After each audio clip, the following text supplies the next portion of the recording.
নয়নাভিরাম শ্রীমঙ্গল বাংলাদেশের চায়ের রাজধানী আর ভ্রমণ পিপাসুদের কাছে অন্যতম গন্তব্যের স্থান। সবুজ চা বাগান, টিলা আর প্রকৃতির অপার সৌন্দর্যে ঘেরা এই শ্রীমঙ্গল।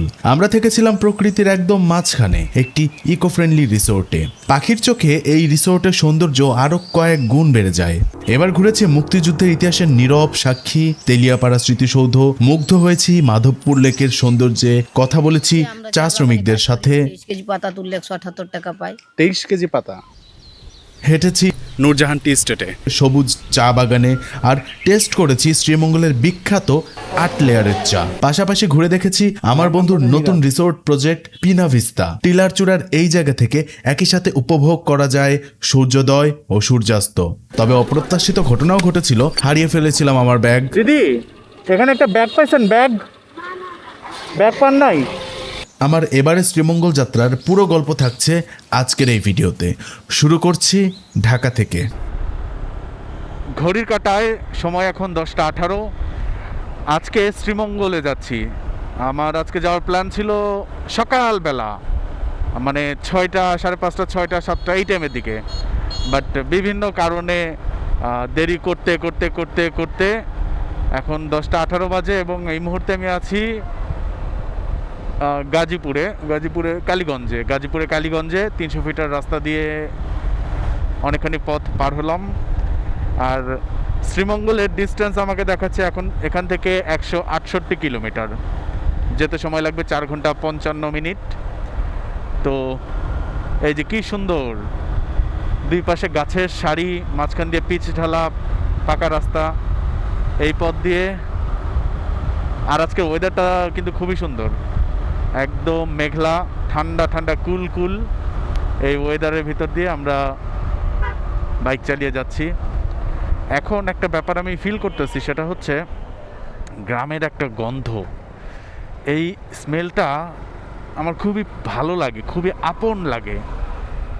সেই মাটির গন্ধ, তারপরে পুকুরের গন্ধ, এরকম একটা সুন্দর একটা স্মেল পাচ্ছি।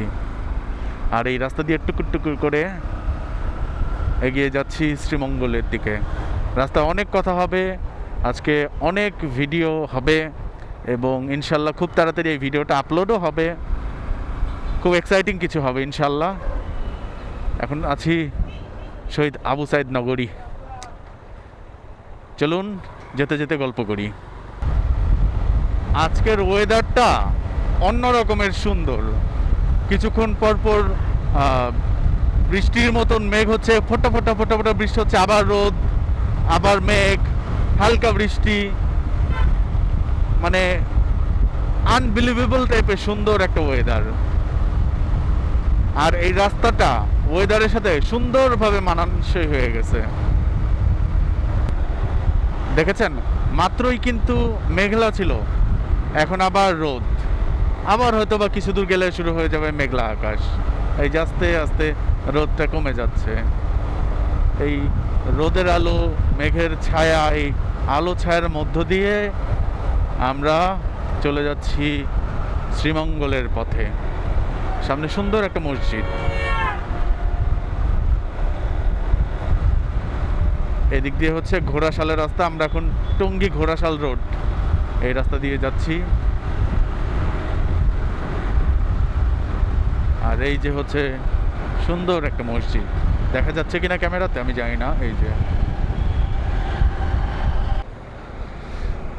আমরা একটা ব্রিজ পার হচ্ছি। এই ব্রিজটার নাম কি আপনার একটু কমেন্টসে বলবেন। ও পাশটা হচ্ছে ট্রেন লাইন, ট্রেনের রাস্তা। আর এখান দিয়ে গাড়ি ঘোড়া যাচ্ছে, নিচে নদী। এই নদীটার নাম কি আপনার একটু, এই যে এই নদীটা, এটার নাম কি আপনার একটু কমেন্টসে জানাবেন। ও পাঁচদোনা নরসিংদীর এখানে ট্রেন যাওয়ার জন্য সিগন্যাল দিল। ট্রেন যাবে এখন একটা।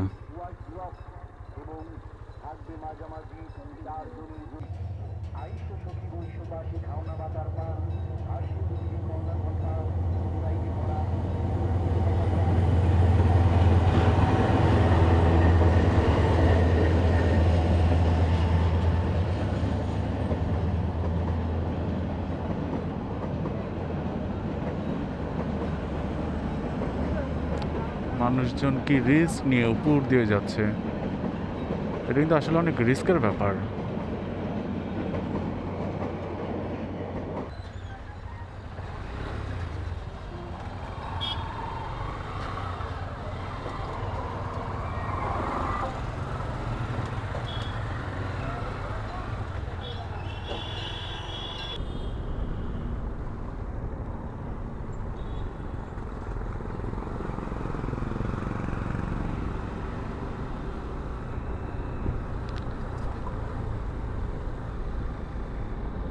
আমরা নরসিংদীর এখন যে জায়গাতে আছি, এখান থেকে বাম দিকে যদি যাওয়া হয় তাহলে গাজীপুর, সোজা গেলে কিশোরগঞ্জ, আর আমরা যাব ডান দিকে। এই রাস্তা ধরে আমরা চলে যাব সিলেট বা শ্রীমঙ্গলের রাস্তার দিকে।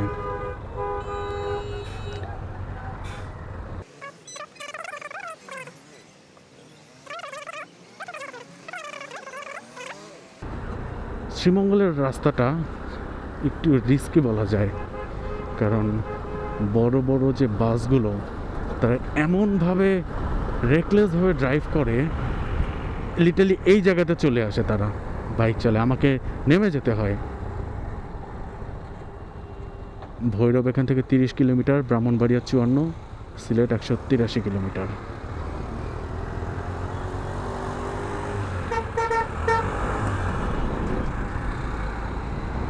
যেতে থাকি। চলে এসেছি ভৈরবে। এখন আমরা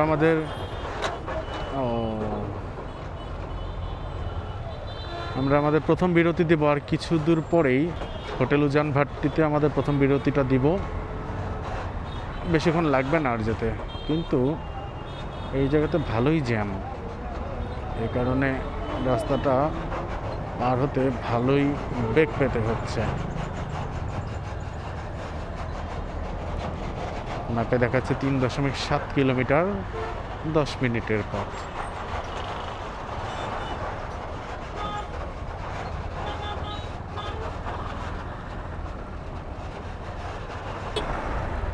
শ্রীমঙ্গল এখান থেকে 98 কিলোমিটার।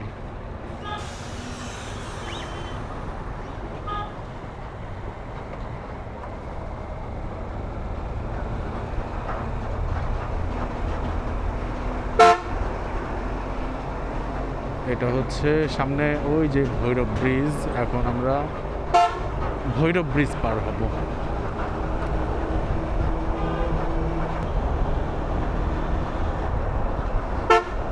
ভৈরব ব্রিজের দিকে যাচ্ছি। আমি জানি না এখানে টোল নেয় কি না, হোপফুলি নেয় না।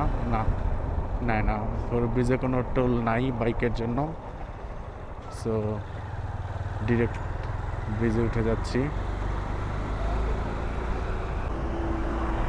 অ্যান্ড ওটা কি শহীদ সোহরাওয়ার্দী তোরণ, ভৈরব ব্রিজ।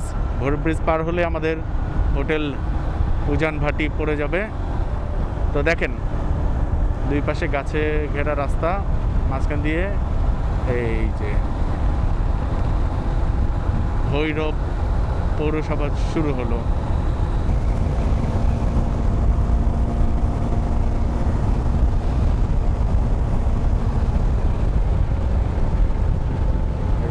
ভৈরব ব্রিজ খুব বেশি বড় না,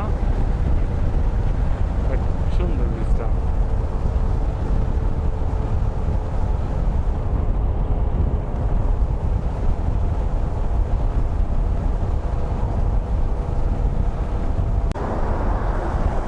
ভৈরব ব্রিজ পার হওয়ার মধ্য দিয়ে আমরা অফিসিয়ালি এখন ব্রাহ্মণবাড়িয়াতে ঢুকে পড়লাম। ভৈরব ব্রিজ পার হয়ে এখন আছি ব্রাহ্মণবাড়িয়ার আশুগঞ্জে। এটা সম্ভবত সার কারখানা, বিশাল বড় একটা আয়োজন। ওয়েদারের কারণে মেঘ ওই পাশে এই পাশে সার কারখানা দেখতে সুন্দর লাগতেছে।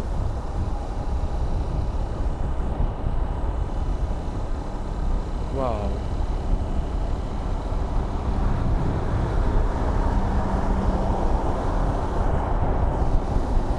আর এখানেই আমরা চলে আসলাম এর মধ্য দিয়ে হোটেল উজান ভাটিতে।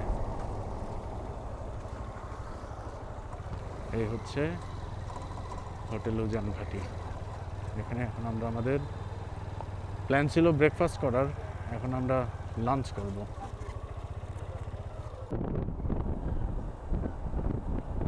উজান ভাটিতে খাওয়া দাওয়া শেষ করে এখন বাজে 1:13, আমরা আবার রওনা দিলাম। আমরা এখন আসলে শায়েস্তাগঞ্জ দিয়ে শ্রীমঙ্গল যাব না, আমরা যাব হচ্ছে এখান থেকে সরাসরি ইচ্ছা আসছে ইনশাল্লাহ সাতছড়ি জাতীয় উদ্যান যাব, সেই জাতীয় উদ্যানের ভেতর দিয়ে শ্রীমঙ্গল যাব।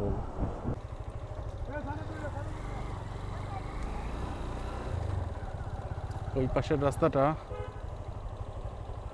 প্রচণ্ড জ্যাম হয়েছে, তাই স্থানীয় লোকরা বললো যে ভিতরের দিক দিয়ে কি যাওয়া যায়, তো আমরাও সে ভিতরের রাস্তা দিয়েই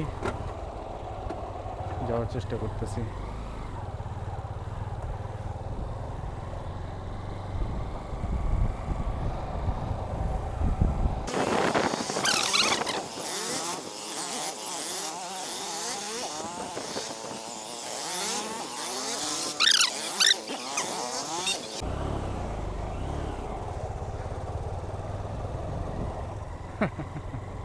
বাচ্চারা ঝাপাঝাপি করতেছে।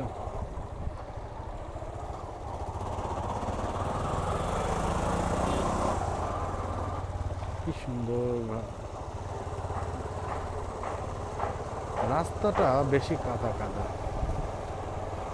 সম্ভবত ঘন্টাখানেক আগে এখানে বৃষ্টি পড়ছিল, যে কারণে রাস্তার অবস্থা এরকম।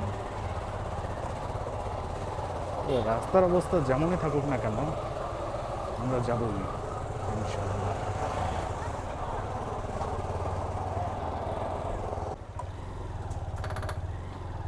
অলি গলি গ্রামের রাস্তা পার করে এখন আমরা আবারও প্রধান সড়ক উঠতেছি। জ্যাম এখনও আছে, এখন এই দিকে যাওয়ার রাস্তায় জ্যাম। এই পাশেরটা মোটামুটি ফ্রি আছে, যতটুকু দেখতে পাচ্ছি কম্পারেটিভলি ফ্রি।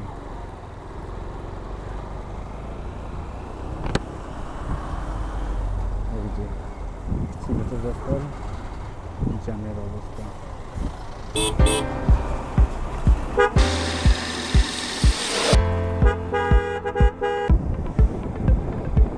বিস্তীর্ণ মাঠ,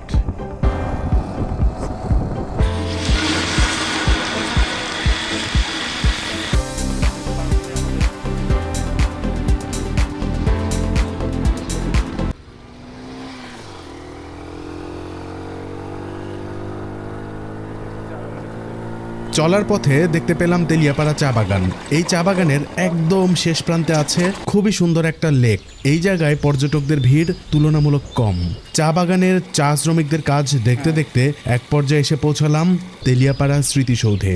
1971 সালের 4 এপ্রিল এখানে মুক্তিযুদ্ধের জন্য সমগ্র বাংলাদেশকে 11টি সেক্টরে ভাগ করা হয়, যেখানে উপস্থিত ছিলেন মুক্তিযুদ্ধের সর্বাধিনায়ক জেনারেল আতাউল গনি ওসমানী। চা বাগানের মাঝখানে খুবই নৈসর্গিক একটা জায়গায় তেলিয়াপাড়া। কিছু সময় এখানে থেকে আমরা রওনা দিচ্ছি চুনারুঘাটের উদ্দেশ্যে। পথিমধ্যে দিয়েছিলাম একটা বিরতি হালকা স্ন্যাক্স খাওয়ার জন্য, আর তখনই একটা অঘটন ঘটে গেল।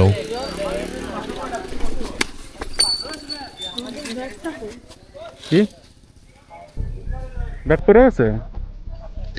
আমার একটা ব্যাগ চলার পথে কোনো এক জায়গায় কখন যে পড়ে গেছে টেরও পাইনি। আমি আসার সময় ব্যাগ বাঁধার জন্য বাঞ্জি রোপ নিয়ে এসেছিলাম, কিন্তু সেটা যাত্রার শুরুতেই ছিঁড়ে গিয়েছিল। এখন ব্যাগ খোঁজা লাগবে।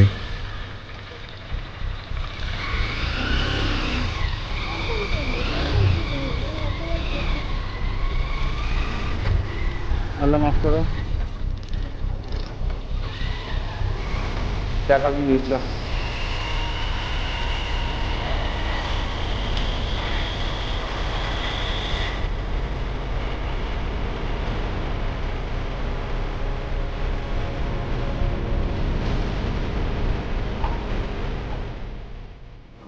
ভাই এখানে একটা ব্যাগ পাইছেন? ব্যাগ? হ্যাঁ,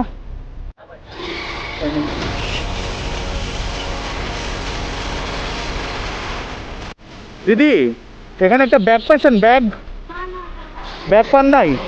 আচ্ছা ভাইয়া ব্যাগ পাইছেন একটা?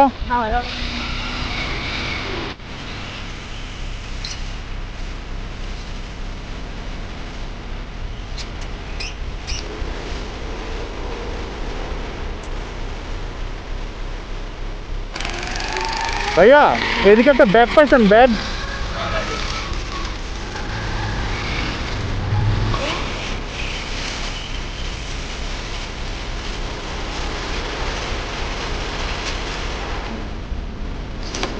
ভাইয়া ওইদিকে একটা ব্যাগ করে পাইছেন? ব্যাগ ব্যাগ পাইছেন কোনো ব্যাগ? আচ্ছা ঠিক আছে।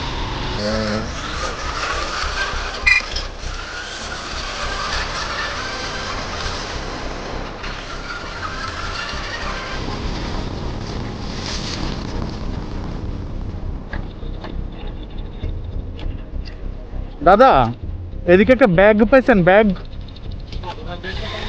আচ্ছা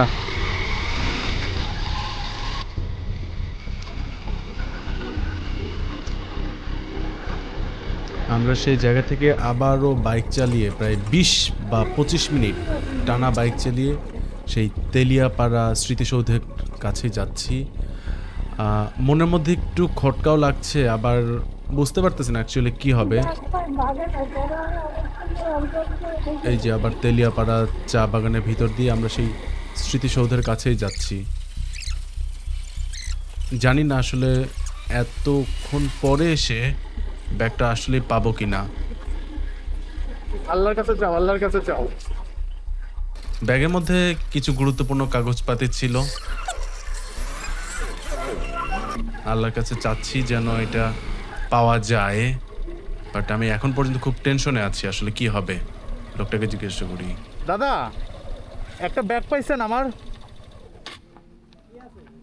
ব্যাগের ভিতরে আমার রেইনকোট আছে, আমার অফিসের আইডি কার্ডও আছে, আবু তালা মোহাম্মদ নাফিজ।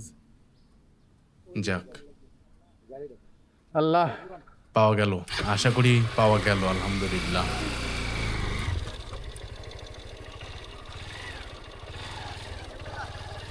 এখানে পড়ে গেছিল, ও যাওয়ার পথে ঠেকনা খায় পড়ে গেছে তাহলে। ওই যে আবারও থ্যাংক ইউ সো মাচ। আল্লাহ আপনার অনেক মঙ্গল করুক, আমিন। যাক ভাই হ্যাঁ। এই জিনিসটা থ্যাংক ইউ। কোটি টাকার জিনিস হইলো ভাই কেউ এখানে দিয়েই যাবে না। এদিকে মনে করেন যেটা পড়বো, যদি না পাই তো আমার কাছে দেওয়া যায়। যাক আলহামদুলিল্লাহ। মনে করেন এক সপ্তাহ কেন, আমি এক কইছি মাসও যে থাকবে আমাদের আমার ব্যাগটা হারায় গেছিল এই তেলিয়াপাড়া স্মৃতিসৌধের সামনে। ফাইনালি অনেক দূর থেকে ঘুরে এসে আমি আমার ব্যাগটা ফেরত পাইছি, আলহামদুলিল্লাহ। নর্মালি কোনো কিছু হারায় গেলে খচখচ করে, ভয় লাগে, বাট আমার এটা না পাওয়ার পরেও খচখচ করতেছিল না, মনে হইতেছিল যে পাবো পাবো, পজিটিভ কিছু হবে। এবং আল্লাহ মনের ইচ্ছা, মনের সাইটা সঠিক করে দিছে। আল্লাহর কাছে অনেক অনেক অনেক ধন্যবাদ আল্লাহকে, আলহামদুলিল্লাহ। ফাইনালি ব্যাগটা পাইলাম এবং এই ভাইরা খুব সুন্দরভাবে আমার ব্যাগটা গুছিয়ে দিল। এখন আমরা যাচ্ছি শ্রীমঙ্গলের দিকে, আমাদের রিসোর্টে। এখন আমরা আর কোথাও ব্রেক দিব না।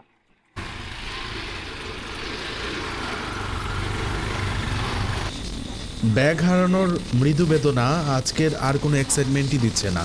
কোনো মতে যত দ্রুত পারা যায় আমরা রিসোর্টের দিকেই যাচ্ছিলাম আর দেখছিলাম চা বাগানের অপরূপ দৃশ্য। চা বাগানের রাস্তা শেষ করে আমাদের লোকেশন যখন পৌঁছাই তখন প্রায় সন্ধ্যা। তাই আজকে আর কোনো কাজ নেই, আজকে শুধুই রিল্যাক্স করব, একটা লম্বা ঘুম দিব। হ্যাঁ এখানে